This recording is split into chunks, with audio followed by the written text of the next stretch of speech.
बरसाना की इन गलियों में एक तरफ गूंजती है भक्ति और दूसरी तरफ कुछ ऐसी सच्चाई भी है जिसे नजरअंदाज नहीं किया जा सकता, क्योंकि एक पत्रकार सिर्फ देखता नहीं, जमीन की सच्चाई महसूस करके आप तक लाता है।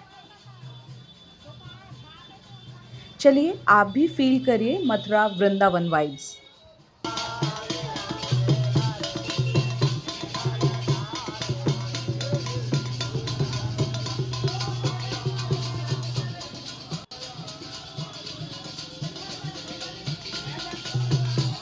यह है बरसाना, जहां मैं पहली बार पहुंची।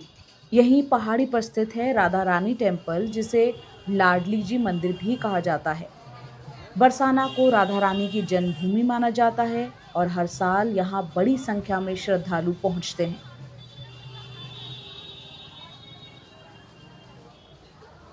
शाम का वक्त था, संकरी गलियां, मंदिर तक जाती चढ़ाई। गाड़ी एक पॉइंट तक ही जाती है, उसके बाद पैदल ऊपर जाना पड़ता है। रास्ते भर प्रसाद, चूड़ियां, पोशाकें और श्रद्धालुओं की आवाजाही, सब कुछ मिलकर एक अलग ही दुनिया रचते हैं।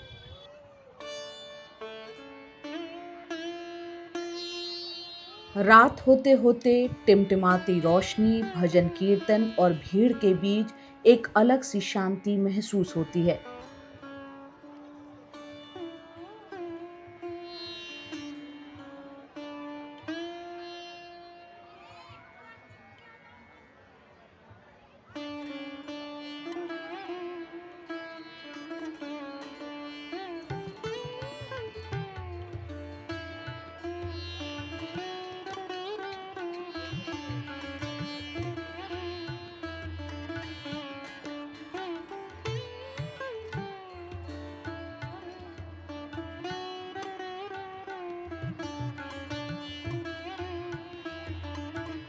शायद वो जगह की ऊर्जा है या राधा कृष्ण के प्रेम की अनुभूति, जो मन को भीतर तक सुकून देती है।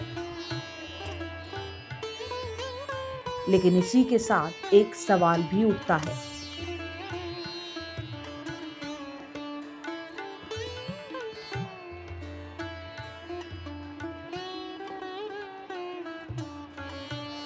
जहां मंदिर और आसपास का क्षेत्र जगमगाता है, वहीं कई संकरी गलियां अंधेरे में डूबी नजर आती हैं।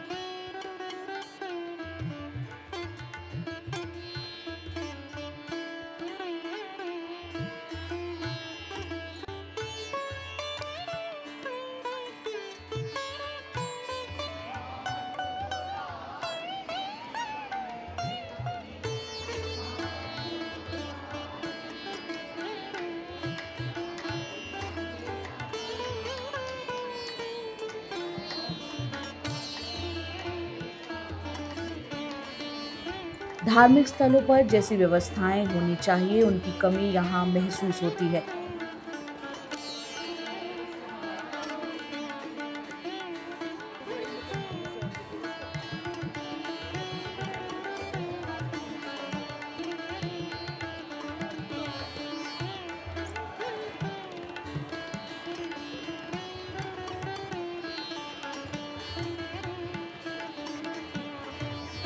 मथुरा वृंदावन की रौनक के बीच बरसाना ऐसा लगता है मानो आज भी अपने पुराने समय की झलक समेटे हुए है।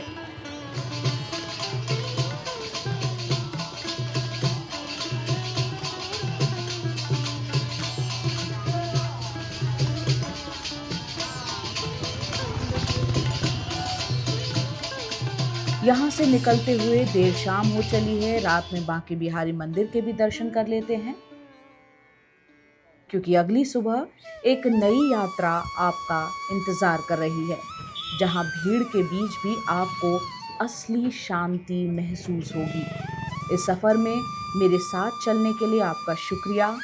आपको यह अनुभव कैसा लगा, जरूर बताइएगा। जल्द मिलते हैं अगली रिपोर्ट में। देखते रहिए जया कौशिक रिपोर्ट्स, खबर वही जो जमीन पर सही।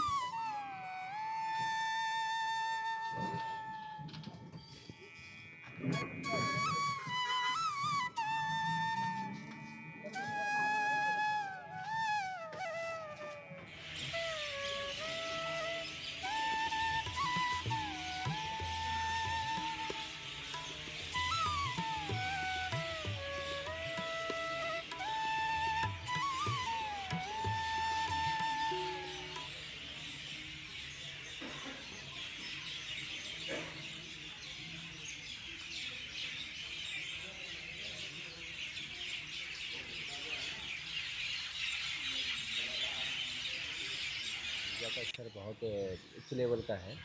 तो जिसको ऊर्जा चाहिए वो यहाँ ऊर्जा लेने के लिए आते हैं।